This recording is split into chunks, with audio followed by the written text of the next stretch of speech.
Olá, eu sou Bruna Rossi e o Poder 360 traz agora os destaques internacionais da semana que se encerrou na sexta-feira, 10 de novembro de 2023.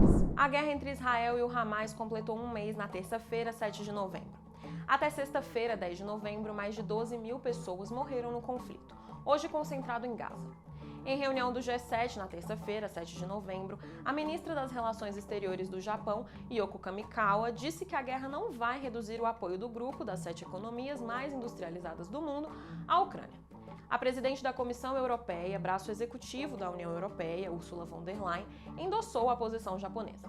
Ela afirmou que a atenção do mundo está em Gaza, mas elogiou o avanço do governo ucraniano na guerra contra a Rússia. Na quinta-feira, 9 de novembro, o primeiro-ministro do Irã, Hossein Amir-Abdollahian, disse que a escalada da guerra levará à expansão, abrem aspas, inevitável, fecham aspas, para o Oriente Médio.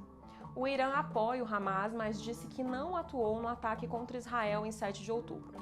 O país persa tem a maior força militar do Oriente Médio, com 610 mil militares na ativa, mais que o triplo do contingente israelense. Na terça-feira, 7 de novembro, o primeiro-ministro de Portugal, António Costa, renunciou ao cargo.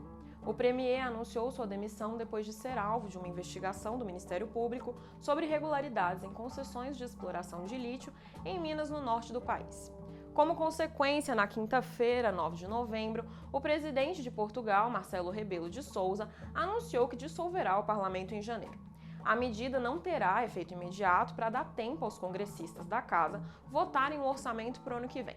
As eleições foram convocadas para 10 de março de 2024. O presidente do Chile, Gabriel Boric, recebeu na terça-feira, 7 de novembro, a nova proposta de Constituição do país, que planeja substituir a Carta Magna vigente, elaborada ainda na ditadura de Augusto Pinochet. Um plebiscito para a população votar o texto foi marcado para 17 de dezembro. Essa é a segunda proposta de Constituição a passar por referendo, depois da derrota do projeto preparado em 2022. O novo texto constitucional é considerado mais conservador em relação aos direitos civis e sociais. Há uma semana do segundo turno na Argentina, que será realizado em 19 de novembro, o candidato libertário Javier Milei afirmou na quarta-feira, 8 de novembro, que não se reunirá com Lula caso seja eleito. Milei, apoiado por Jair Bolsonaro, chamou o petista de, abrem aspas, comunista e corrupto, fecham aspas. Milei disse ainda que, se eleito, retiraria os embaixadores argentinos de países que ele considera ditaduras, como Venezuela, Cuba, Nicarágua, Coreia do Norte e Irã.